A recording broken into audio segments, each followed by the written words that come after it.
How you guys doing? It's all students. What's up? Hey, Buzz. I Hi. was wondering if you could talk a little bit about Michigan's size and some of the problems that you think that could present and ways that you're working to combat that. I've enjoyed studying them. If you're asking, you probably study a lot of the analytics. It's just historical how good they are thus far through 10 games. Just looking at Ken Palm numbers, which I trust, maybe the best in the last decade. Coach has done a fabulous job everywhere he's been.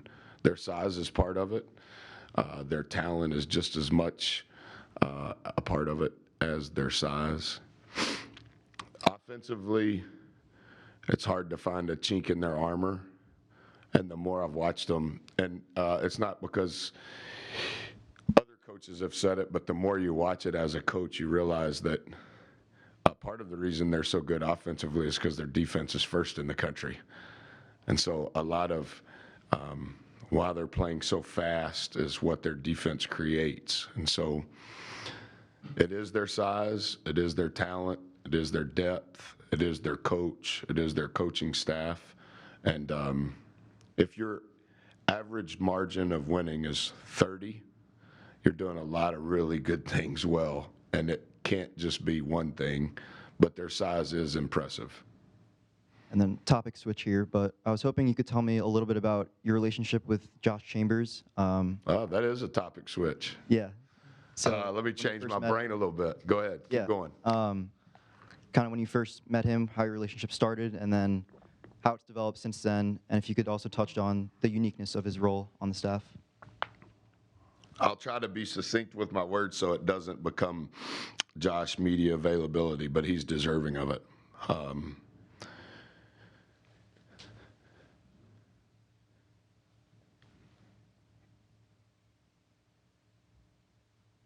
A lot of why I still coach is because of who's on my staff.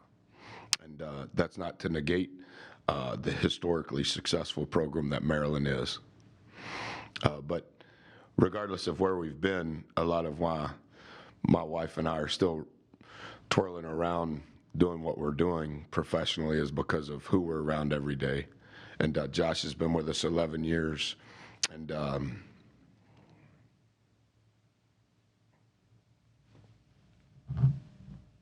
met Josh March the 23rd, 2014. He was a manager at Virginia Tech. That was the day of my press conference. And I've known Josh ever since. And I knew his wife when she was a player. I knew him before they got married, since they've been married, prior to them being parents, prior to Coach Sammy being my daughter's coach, prior to being Josh, what his job has become. Josh wanting to work for Nike and designing shoes, and then Josh wanting to come back, and me explaining to the administration at Virginia Tech, I don't know how to explain this. It's kind of like what Dabo does with some of his guys, but that's what Josh is, and I want Josh to be the first one in college basketball. And that was a long time ago, and a lot of people have tried to hire Josh into a lot of creative type positions. He loves being on a team. It is difficult to articulate exactly what he does within our program, but everybody, players and coaches, know the buckets of responsibilities he has. Creative would be a poor adjective for how talented he is. He's not a coach. He doesn't want to be a coach, but he has the ability to explain things to coaches where they can understand. And he has the ability to brand when branding wasn't a thing. Like a lot of the things that we did before NIL became NIL, we were the first to do, whether that's the media guide, whether that's social media, all of the things that you understand better than I do now, Josh still understands, and he's just taken over. I think I've taught classes the last 9 years of my career prior to coming here. He handled all of that for me. He was with me everywhere I went. When I do corporate speaking engagements, he's a part of all of it. He handles all of that. He's just really gifted. All of the Christmas gifts that our staff gets, Josh is in charge of. I love him. I love his wife. He's an integral part of our operation professionally, and I anticipate he will always be a part of my life personally. Does that answer your question? Hi, Coach. Christian Andriolis, WMUC Sports. You mentioned that Michigan does a lot of things very well. Do you think that there's a place in this matchup that you guys actually had the advantage against them? Good question. I think our whole operation has been really engaged in the construction of all of this. Whether you're talking about Josh, whether you're talking about our coaches, whether you're talking about our players, an opportunity like this it's rare. When you play the number one team in the country, when you play the number one team in the country at home, when you play the number one team in the country at home, and it's a sellout, like that happens very rarely.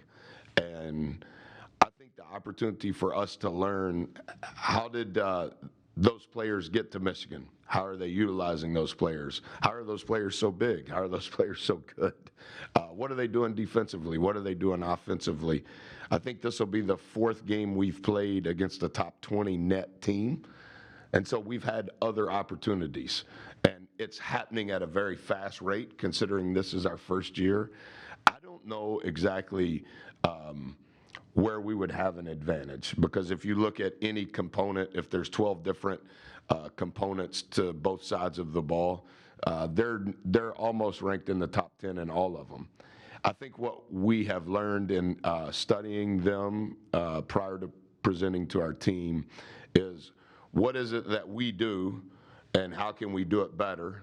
And then what are the things that we haven't done well that they do really well that we can maybe prevent at the rate we've been doing it. And so learning from this and studying this, we've had more time to study than we did versus Gonzaga or versus Alabama. I'm not saying that study time matters, but as our program has went about the construction of what we're trying to do in month 1.5, this has been really good because it's such a unique opportunity. Yeah, you mentioned unique opportunity. What does it mean to have your Big Ten home opener come against such a good team and have a chance to, dethrone them? Yeah, again, I don't think this should be about me. I appreciate you asking. I watched Iowa and Iowa State a little bit last night because I thought some of the things that Coach Johnson had our group doing defensively was really good. Our offense caused our defense some problems, and we're trying to figure some of that out. But I was watching that game last night because there's remnants of what we do defensively that Iowa State does. And when I watch Michigan, I know I've studied all of their games, not just their Big Ten games, but to be able to do this at home, red out game number one team in the net, number one defense in the country, number one 2-point field goal percentage offense, number one 2-point field goal percentage defense, there's a standard that they have. And so we're going to be able to see where we are in home game number one. And I think in a demented way, that's all really healthy, not just for now to learn those lessons and apply, but it's really healthy for where we're wanting to be in the future. Yeah, thank you. Trevor on the right. Hey, Buzz. Trevor man. Gomez from Terps Sports Central. Kind of building off what Harrison said about Michigan's size. I mean, they have Aday, number 15. He presents a pretty unique challenge. 7'3", averages about 3 blocks a game. What's kind of the game plan against him on both sides of the court? We count a block as a live ball turnover. I don't know if I've ever said that publicly, but internally, we count a block as a live ball turnover. And we've had live ball turnovers. That's been a problem. And when you play a team with the size that they have, specifically 15, I think 23 is pretty good at it. I think 21 is pretty good at it. Those would be the 3 best, in my opinion. When you shoot the ball and they block it, that's a live ball turnover. Whether the ball's in the ground or the ball's on the air, we have to do a really good job. And I think, his defensive presence as a rim protector is significant. The one thing that I think they do a really good job utilizing him is he's maybe the best outlet passer of somebody his size I've ever coached against. Part of the reason they're really fast, 70% of their shots have been shot in the first 10 seconds of the clock. Some of that is live ball turnovers. Some of that, to your question, I think is block shots. Some of that is it's hard to get to the rim, which is why their 2-point field goal percentage defense is number one, because you're not going to get to the rim. And if you're foolish enough to just keep shooting balls, they're going to keep rejecting balls. But when they get a defensive rebound, that ball is out.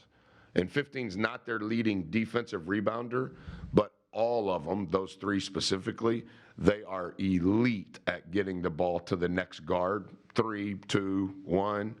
But 15 for his size is as good as I've ever seen in that regard. Thank you. Hey, Coach. Hey, Nolan man. Rogowski, Pseudo Times. I'm starting to recognize several of you guys. I don't know if that's good or bad, but Probably good. We'll be here a little while this season. yep. Take it back to your team for a second. Something that I've noticed as the season's gone on is while most of the players are on the far side of the bench, there is one space right towards the end in between the coaches where some guys will end up. I know Diggy spent a lot of time in that spot while Yeah. you guys were in Vegas, Solo a lot during the first game, Darius against Iowa. Can you talk about what happens in that chair, why the players end up there?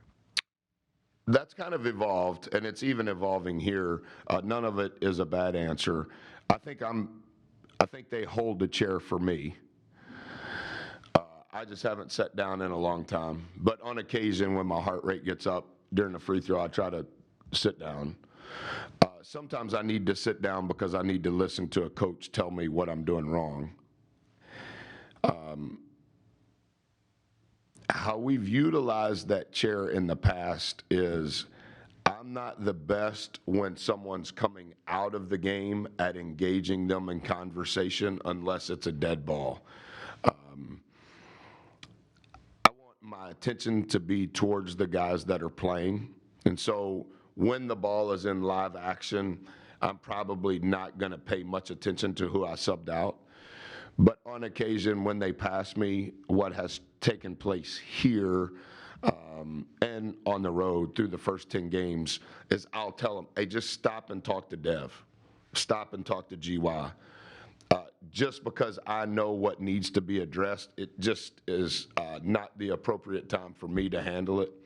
Some of it has been as we're trying to figure out as our bodies have gotten more healthy and we've had more practice. Some of our guys don't know exactly what we're doing in special situations because we haven't had reps of that.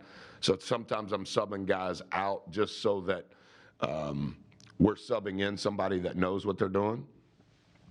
So a little bit of a variety of reasons. It's not necessarily a negative. Solo has lived in that chair a lot throughout his time with us. So he kind of thinks it's his chair instead of it being my chair.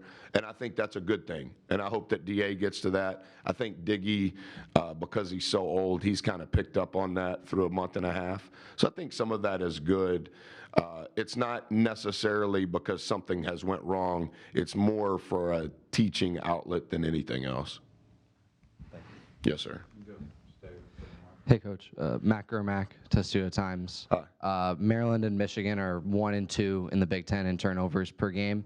What's the formula for creating turnovers against an offense like Michigan's? And then, perhaps more importantly, what's the formula for limiting turnovers against a defense as talented as they are? Yeah, I think if you study some of our metrics, the thing that's correlated the most is what you just mentioned. That's my opinion. Not specific to Maryland and Michigan, just pick a team. And then there's kind of a layer in that I pay attention to even more often. also, you can talk about Michigan's last game, you can talk about Maryland's last game, or you could just analytically pull up any game. There's two different types of turnovers. If you're on defense, you want either one of them. But on offense, if you have to have one, you want a dead ball turnover. Our issue offensively has been a high turnover rate, no matter the type. But more specifically, our issue has been a high turnover rate with a high propensity of live ball turnovers. And so now what ends up happening is our defensive numbers are actually worse because we're giving the ball to the other team, live ball offensively, and they're scoring a layup. Now, to Michigan's point, on steals, they score 1.75 points a game, which is first.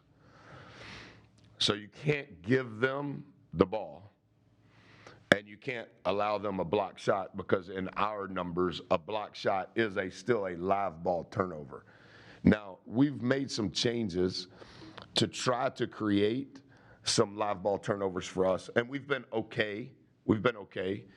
The thing that happens is similar to Iowa. 18 turnovers at Iowa, 12 of them were live ball. That led to 21 points for Iowa. 21 points that, not exclusively because they're a slow team, they're not going to necessarily shoot it right away. Michigan is going to shoot 70% of their balls in the first 10 seconds, but if it's a live ball turnover, they're going to shoot it in 5 seconds or less, and it may not have a pass. So similar to one of the earlier questions, we can't give the ball to the other team at all, but we for sure can't give the ball to the other team and the whistle didn't blow. And we have to continue to find ways to create more for us defensively. And sometimes coaches have different philosophical thoughts on, can you create live ball turnovers on the ball, or can you create live ball turnovers off the ball? Iowa, I think, was 4th in the country in steals. It's not happening on the ball. There's some, but predominantly they're getting it off the ball because of their gap coverage. And so we're still trying to figure that out, and as we've gotten more guys healthy, we've changed some of that. That was one of the priorities that we visited about today. But we have a turnover problem that we have to stop. And if we can get our defense to create turnovers, then it's conversely, it helps our offense. Yeah. All right, we have time for 2 more, and then I'll get Elijah. So we'll go with Ben. It was Ben Gaffner with the Diamondback. Wanted to ask about free throw efficiency and opportunity. You shot 38 last week against Iowa, made around 65%. What's the mindset on that end, and how much reliance do you want to put on the free throw line for tomorrow night? Similar to some of the conversations that you've heard, Ben, I think offensively we're relying on free throw makes. I think it aids our points per possession. I think we attempted 38 free throws on the road in Big Ten game number 1 and year number 1. Really good. We just made, I think it was our lowest percentage of the year. And that's always going to be directed by whoever shoots the most, and who shoots the most for us this year is going to be Gochi. And thus far, from a perimeter standpoint, it's going to be DA. And I think both of those guys combined to shoot 50%, 24 of the 38. I think DA may have been 6 of 10. Was DA 6 of 10? Yeah. So Gochi was 9 of 18, and DA was 6 of 10. Those guys get fouled at a high rate, as you know, and we've had this conversation.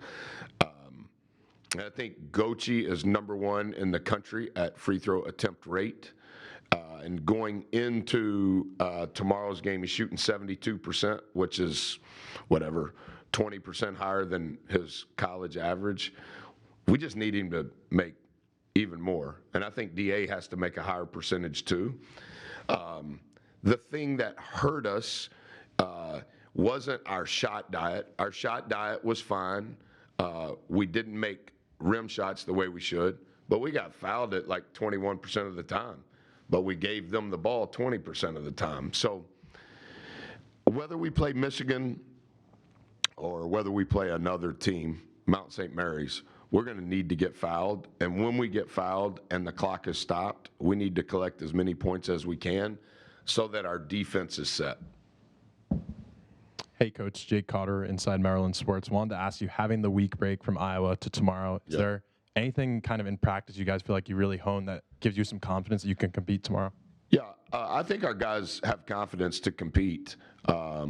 We have made, our staff was, we were together for 6.5 hours on Sunday. We've made, internally, we continue to develop new processes to establish what we want to be about, not only now, but what we want to be about in the future. And we're learning from these new dynamics within the landscape, like what you guys, all the things that you guys would ask about Michigan.